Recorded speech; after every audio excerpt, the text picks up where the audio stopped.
All right, hello everyone, peace of Christ to all. In this video, we will talk about Islam bringing solution for any problem you have. See, once I saw a video on YouTube about a guy, he lost his wallet. When he arrived to the cashier machine to pay his bill, the Muslim guy, the guy in the behind the cashier machine, he told him you have to pay $7.11. And the Muslim guy, sadly, he forgot his wallet. He have money. He's an American boy, you know. He's a blonde American man. But he forgot his wallet. And I think those things happen to all of us sometime, right? But what doesn't happen for all of us,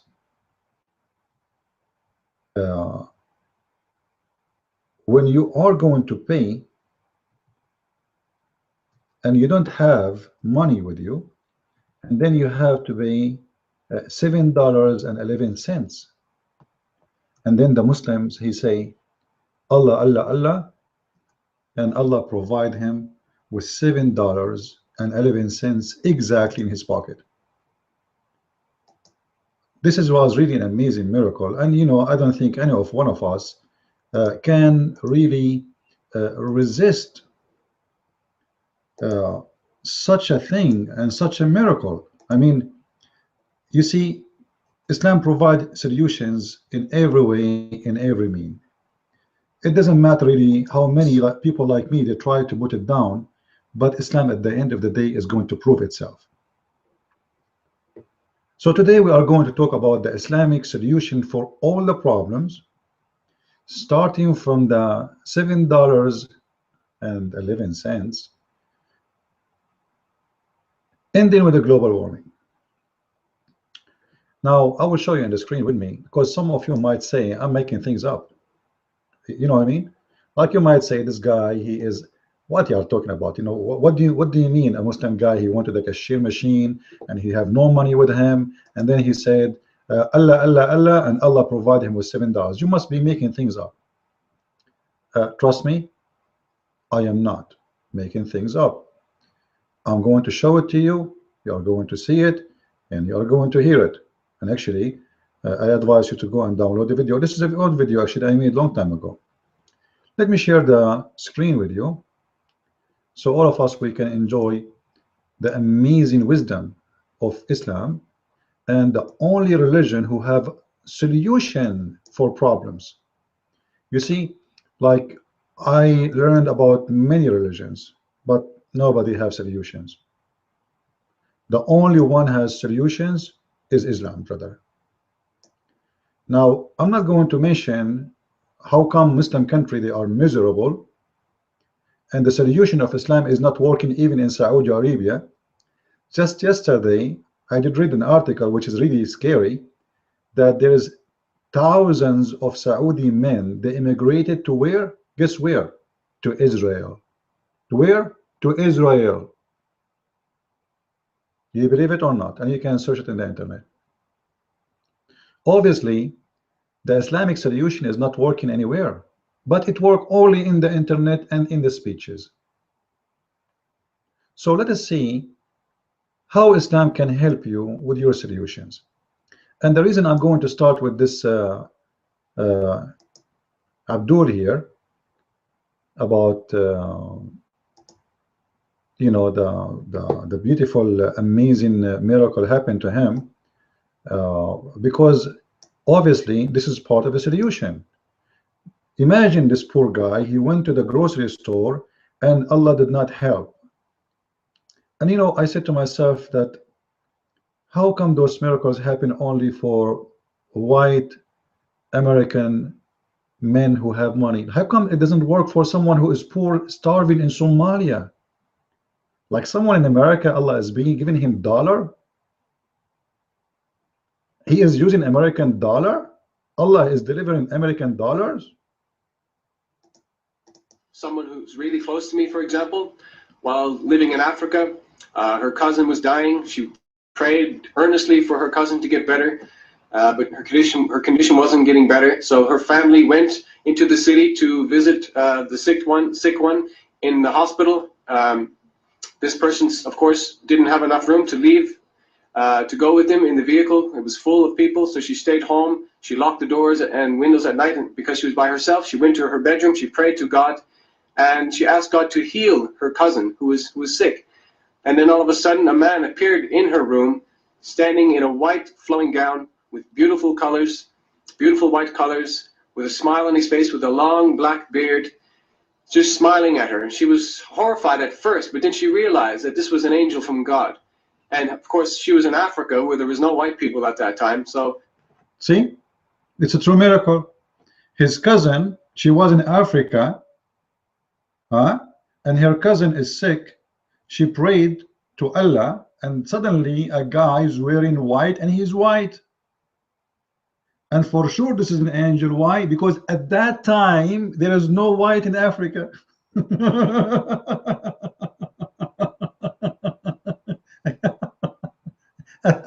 At that time, oh Lord have mercy. At that time, there is no mirror. There is no. What is the proof that this guy who appeared in front of her is an angel? First, he's white. He can't be black. Angels in Islam can't be black. They have to be white.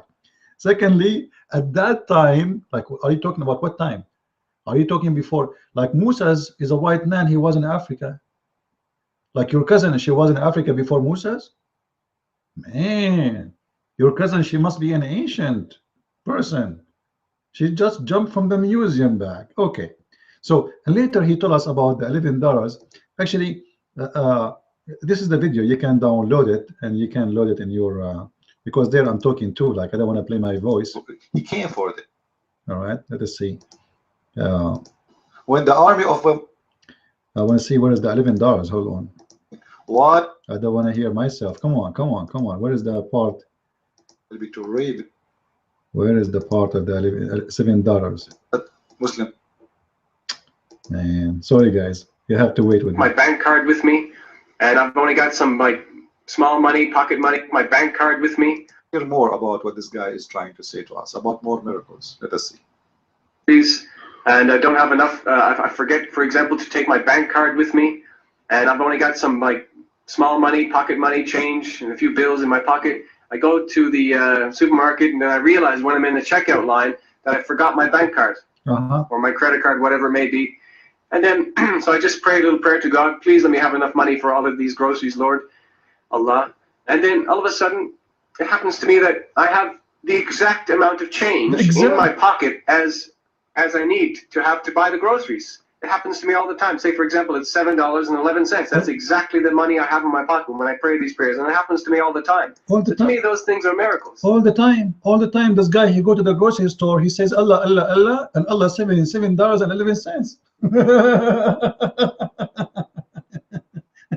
And you are telling me who convert us? Now, people who they are mental, obviously. Those people, they are mental. There is no way you have a healthy brain and you convert such a cult. So starting with the solution, I'm encouraging people now to convert to Islam. You want to go to the grocery store, you want to have a free grocery, you just go there. Don't take your wallet with you, even if you have money, by the way. Just go to the grocery store, right? And those things, they work only with the blonde white people. If you are black from Africa, if you are starving in Ethiopia or Somalia or etc., that miracle will not work. This miracle will work only with white Western. You go to the grocery store, you don't have your MasterCard with you or Visa card with you, and you say Allah, Allah, Allah, and right away the money will come exactly as the bill. Let us say the bill is $23.02. And remember, he said those things happen to him all the time. It's not one time. You see, like, you know, you Christians, you are missing a lot. Those things happen to Muslims all the time. Market, and then I realize when I'm in the checkout line that I forgot my bank card or my credit card, whatever it may be. And then, so I just pray a little prayer to God. Please let me have enough money for all of these groceries, Lord, Allah. And then all of a sudden, it happens to me that I have the exact amount of change in my pocket as I need to have to buy the groceries. It happens to me all the time. Say, for example, it's $7.11. That's exactly the money I have in my pocket when I pray these prayers, and it happens to me all the time. So to me, all the time. Man, I have a bill to pay for my internet. I have a bill to pay for my etc. We Christians, we know nobody. Our God is not paying for us, and I'm not receiving in my pocket the exact amount.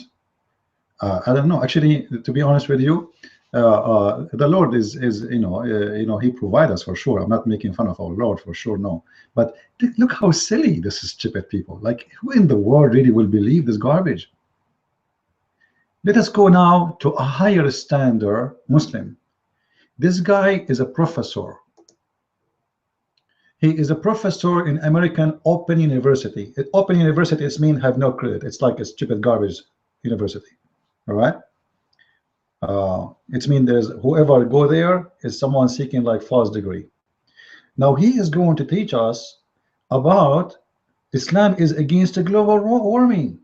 Yeah, Islam will bring the solution. Even there's articles about that, man. Islam have solution for anything in the earth.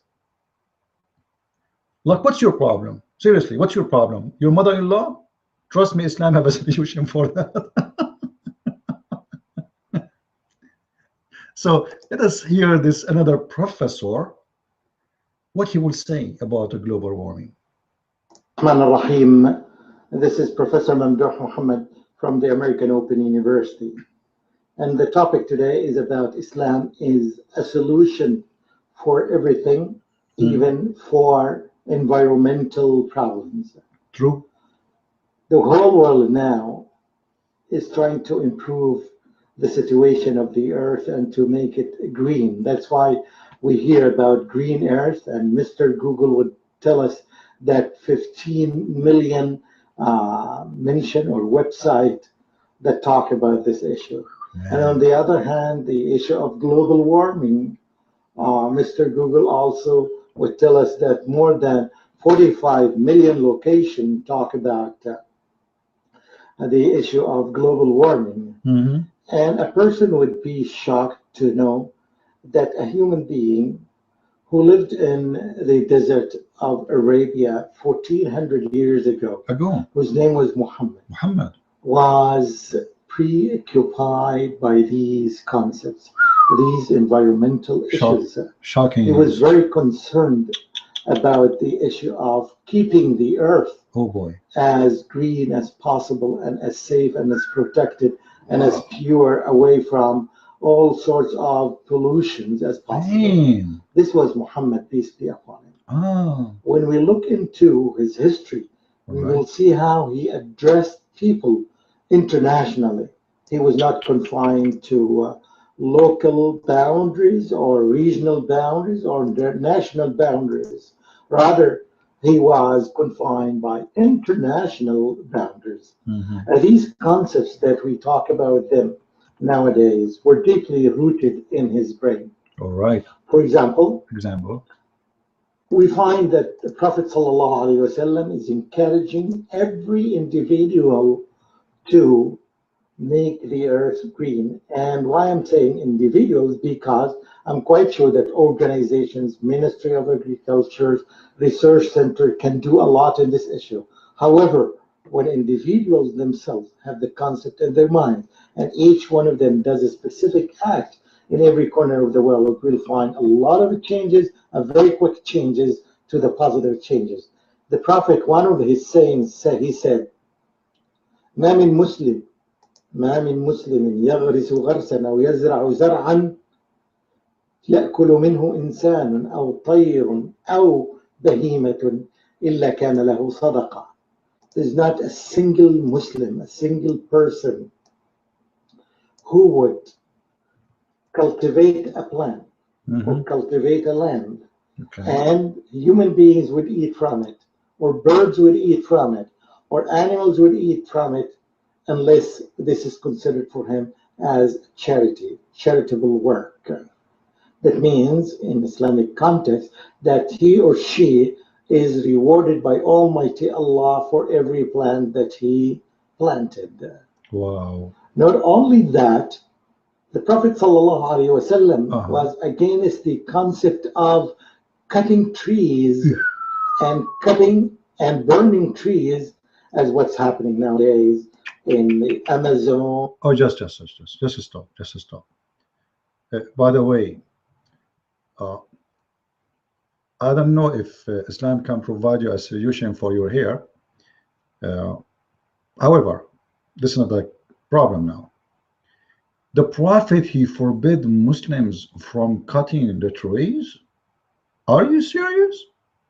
The Prophet, he forbid the Muslims from burning the trees. Are you serious? I don't know. What I learned is the opposite. Maybe the Prophet, he forbid from cutting the trees of Muslims, but we can cut the trees of Amazon because Amazon is not the land of the Muslims. Let us share evidence and proofs and reference to expose the liars, as always. This is the hadith in front of you from Sahih Bukhari. This is the reference in front of your eyes. I hope the screen is clear. Let me make it bigger. All right. The Prophet, he burned the palm trees of Bani Nadir. Oh, the Prophet forbid the people from burning trees and cutting trees, but he himself, he burned and cut trees. Are you serious? The Prophet, he forbid the Muslims, brothers and sisters, from burning trees, but he burned trees. That is the logic of like opposite. So I say to you something and I do the opposite. There's a wisdom behind this, because if the Muslims stop burning trees, there will be imbalance. So we have to burn some trees. So the Prophet, he burned trees. What a nice wisdom. And this is for sure happening in Saudi Arabia, where trees are rare. This is not the Amazon. Like, you know, in Amazon, if you cut a tree, that will not really affect out of millions of trees. But in Saudi Arabia, there's no trees. So when you burn the trees and you cut the trees, not only cut them, he burned them. That is for the benefit of who? A global warming. See, Muhammad, he was worried that the desert is going to warm more if the trees stay. Muhammad, he thought about it. You know what? If I left the trees and I did not cut them and I did not burn them, I think the trees is going to hurt the desert. So let me cut the trees and let me burn the trees. Not only the trees, the Prophet, he used to burn any plant people they plant in their land,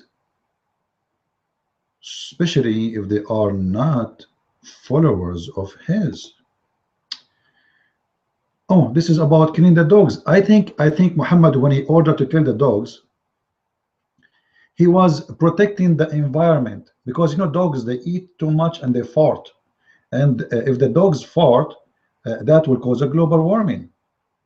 And by the way, there's another hadith, I don't want to mention it, I don't want to forget, that Muhammad, he said that when the shaitan, he heard the word of Allah, the shaitan,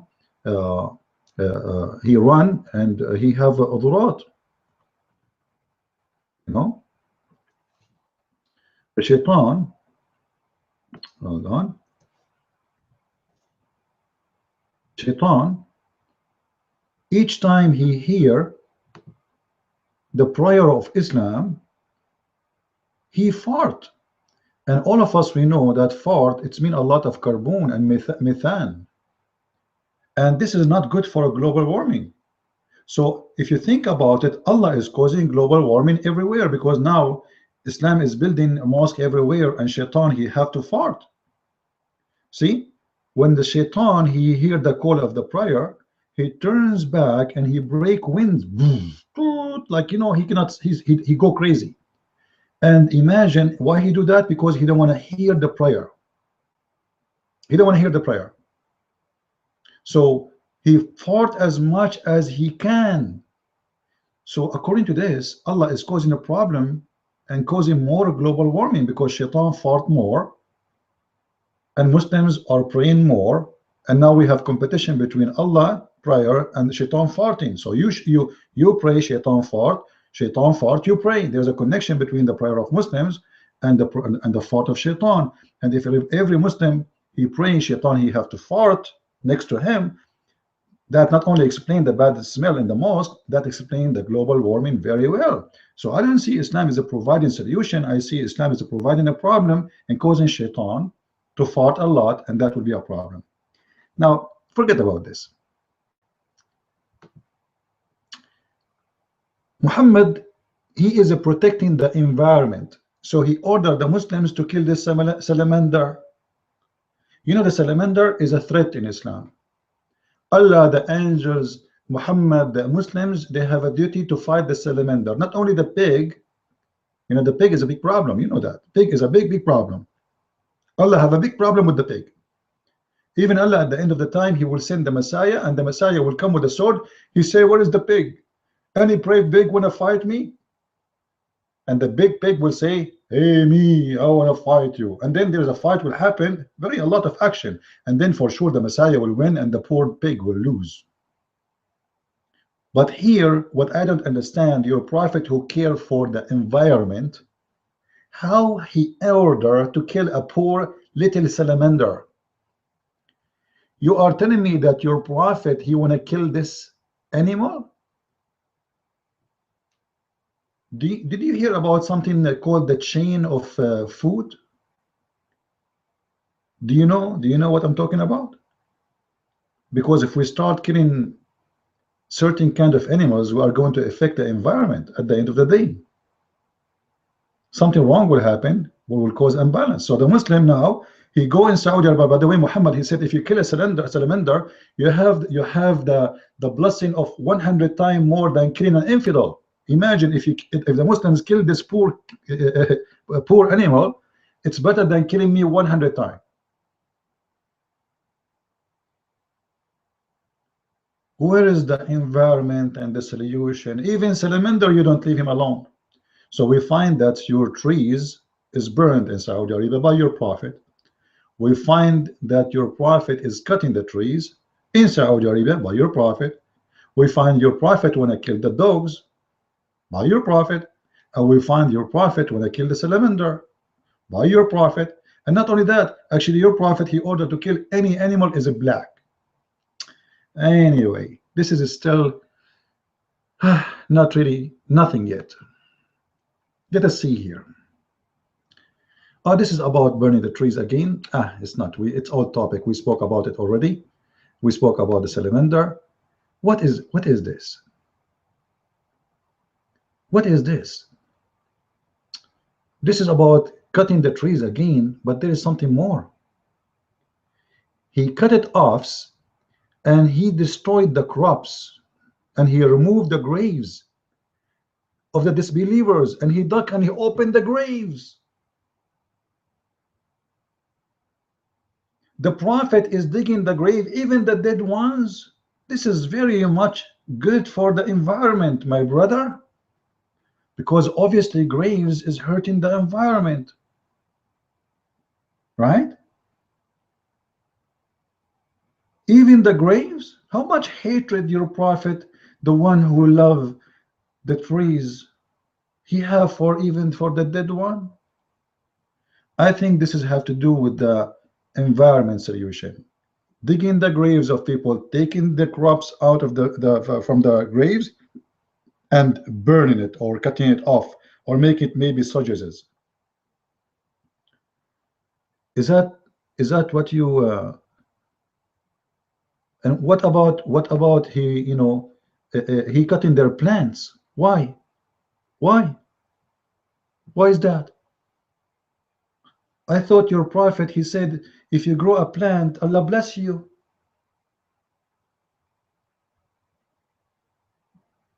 Where? I don't see the global warming solution. Muhammad, he is in the desert, he is thinking about it. Have you seen more liars than the Muslims? and believe. Let us continue. What do we have here? Oh, look at this. The Prophet, he understand how important it is, the agriculture. Like this guy, the doctor Mamdouh, he mentioned to us how important the agriculture and the departments they take care of, government, etc., take care. But you know what? The Prophet, a simple man in the Arabian desert, he did, and he was aware more than the agriculture itself. To the point, he said that if a human being he own equipment of agriculture, Allah will bring humiliation for it. Is that good for the environment? So who is the one who's going to do planting trees? Who is the one who is going to dig and put trees and plant? Who is the one who will go and do agriculture? Who is going to work in farming? Muslims are forbidden from working in farming because Muhammad, he want them to be a gang killer fighters. He don't want them to be farming. So he said to them, any one of you he own equipment of agriculture, Allah will bring humiliation to his life. Allah will destroy you, brother. Why? Maybe this will help the global warming. This is explain why Arab countries are desert and they will never fix it. If little bird walk by, they shot him, they kill him. Nothing stay alive, not only human being. And you are telling me your Prophet, he really he sponsored the agriculture and he encouraged people to plant? This is a true lie, my friend. This is astonishing. Anyway, I think, you know what, in my heart I'm convinced, you can tell that Islam has a solution. But my questions to the Muslims, if Islam has a solution for you, why your life in your countries is miserable?